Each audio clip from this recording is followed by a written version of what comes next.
这2个月来槟城玩的朋友们说的最多的就是快被热化了，根本没法 city walk， 只能 city grab。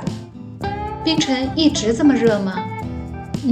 我想说的是，每年3月进入热季，7月开始进入雨季，所以现在正是槟城最热的季节。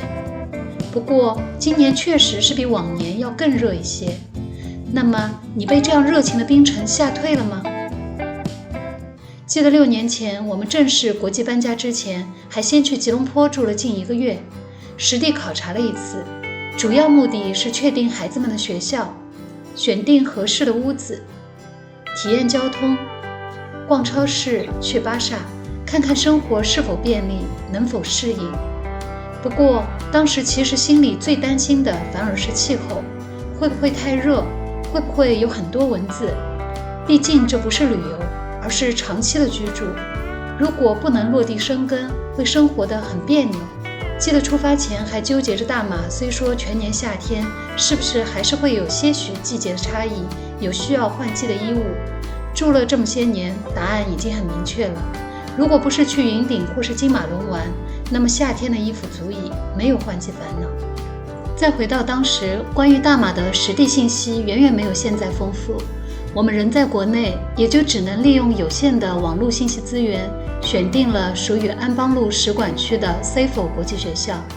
因为当时没打算开车，所以也是地图上选中了与学校1条马路之隔的 Lanson Place。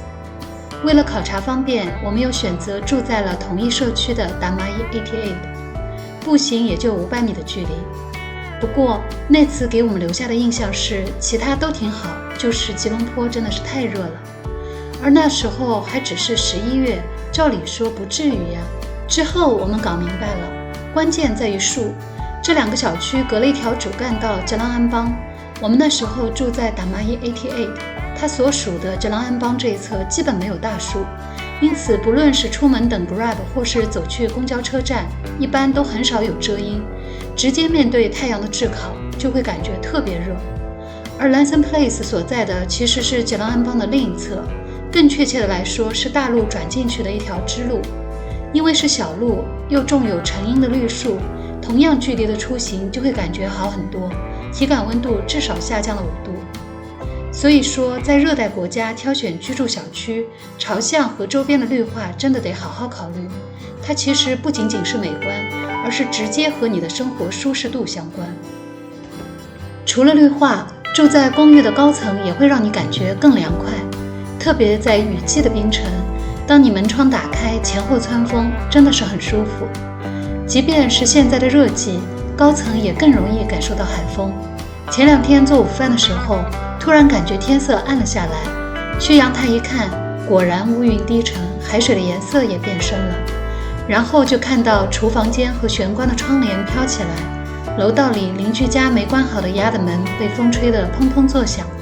很快就开始下大雨了。那种凉爽有点雨季的感觉，不过到底还是热季，没几分钟天就再次放晴。如果是雨季的话，降水时间会更长，雨量也会更大。当然门窗大开会有一个问题，那就是蚊虫，这也是来大马之前我担心的另外一个问题，因为我们一家都招蚊子。在吉隆坡住的 Lanson Place 是多层公寓，我们住4楼，虽然小区每周都定时有蚊子的消杀，但因为绿化好，楼层低，蚊子总是避免不了。因为不管怎么防范，只要溜进来一只，全家都不得安宁。于是请人量尺寸，安装纱窗，类似于铝合金材质的边框，一扇一扇的独立纱窗。整套安装好，花了差不多2000马币，超贵。之后搬家来槟城也没法搬走，今年初 Lanson 拆除重建，应该就直接变成建筑垃圾了吧，真的很心疼。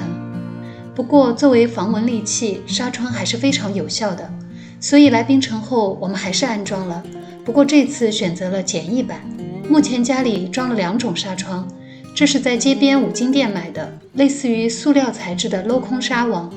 裁切成合适的尺寸，拿伸缩杆两边顶住就可以了。好处是搬家可以带着走，就是关窗的话需要拿下伸缩杆，有点麻烦，适合安装在可以一直开着的窗户那里。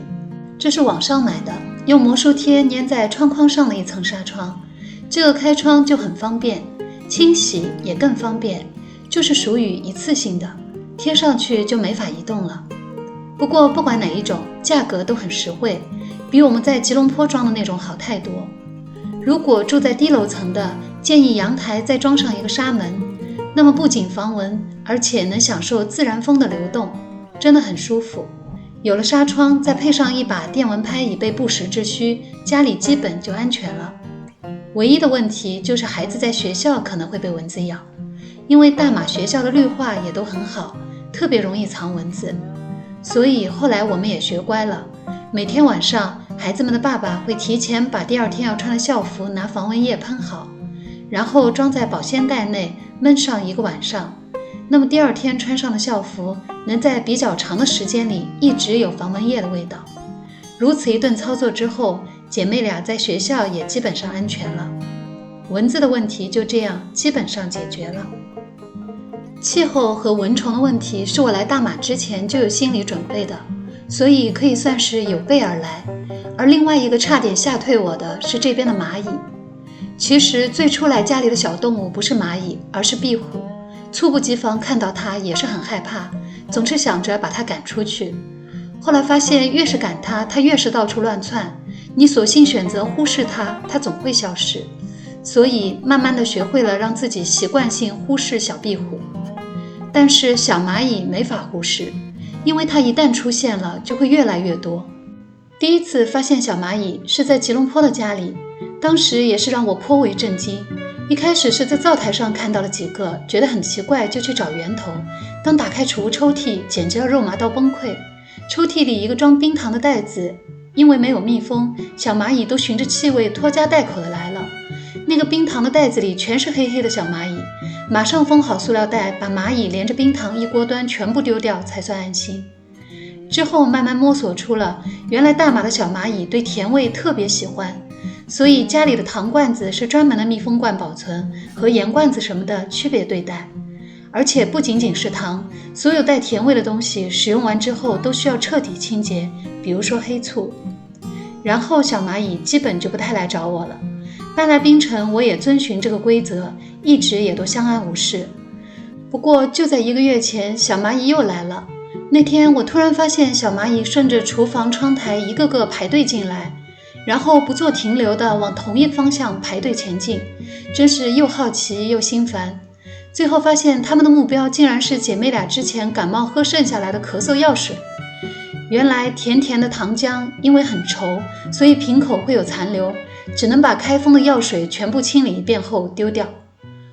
不过小蚂蚁真是再一次刷新了我的认知，竟然连咳嗽药水都不放过。在之后只要是放了糖炒的菜，如果中午没吃完放在晚上的，我也会包好放进冰箱，否则我相信小蚂蚁一定不会放过。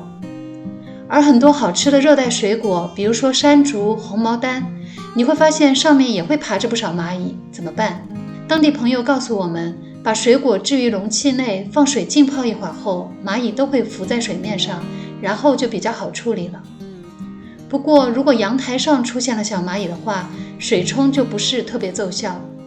我们试过拿水管冲刷，当时是干净了，却没法断根。后来发现这是因为大部分情况下小蚂蚁已经做窝了。你可以看看阳台的地砖之间或是墙角是不是有一些小洞，朝着小洞内喷入一些雷达，接下来的几天就会陆续有一些撑不下去的小蚂蚁们倒在洞口了。如果你们初来大马，正好也有同样的困扰，那么希望我们的经验可以帮到你们，又或者你们还有其他的内容可以分享，欢迎评论区留言。我是 80s Easy Life Vlog， 谢谢你的耐心观看，下次我还会在这里继续和你分享我们在槟城的生活点滴。